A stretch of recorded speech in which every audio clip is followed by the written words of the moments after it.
2015 was the year of the dog flu, and here in Chicago, we were the epicenter.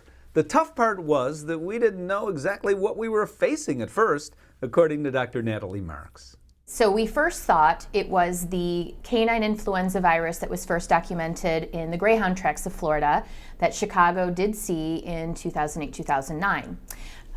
Later on in the epidemic, we found out that it was actually not that dog flu, which was the H3N8, but actually H3N2, which was a novel, brand new flu seen here in the Chicagoland area from South Korea.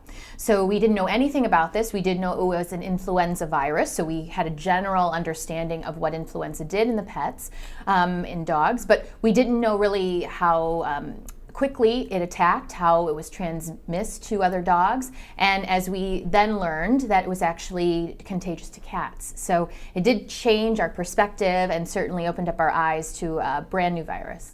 And of course, what's difficult with this flu is knowing exactly what it is. You need a veterinarian to truly diagnose.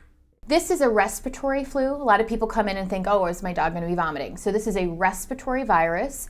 Dogs typically start with a fever, an intense cough, sort of like a croupy cough, nasal discharge that's usually clear to mucus, lack of appetite, and pretty extreme lethargy or tiredness.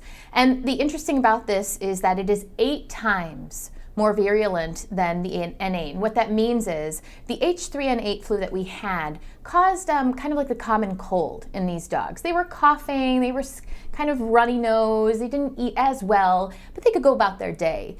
The H3N2 dogs, these dogs are sick, and they are sick quickly. So they could be fine on a Friday, and Saturday morning I'd have dogs in my practice, fevers of 105, completely anorectic, not eating at all, anything, lots of nasal discharge, and that intense cough. And they can be what we would call almost like a carrier. So they're walking around, they may cough, randomly, but they are spreading the virus to other unsuspecting dogs at the dog park or wherever they are communally. The other thing is now that we know more about this strain can be contagious for 24 days.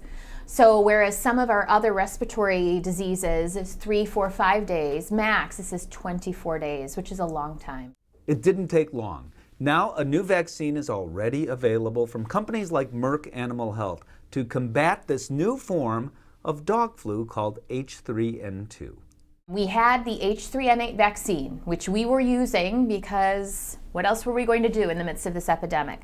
But as of December, there is now an H3N2 specific vaccine available, and it is a series of 2, one vaccine and then another 3 weeks later. We are recommending that for all of the dogs that we see in communal dog areas, so dog parks, dog beaches, groomers, boarding, training, anyone who lives in a high-rise that shares a communal dog elevator, and even for owners where their dogs aren't communal, but maybe they work in a large rescue group or in shelter situations where they could be bringing it home on them. So talk with your veterinarian about getting the new vaccine for what might be described as the new dog flu. My dogs have both received their vaccines. Listen, this strain of flu continues to move across the country, and truly, the only way to protect your dog is to vaccinate. I'm Steve Dale.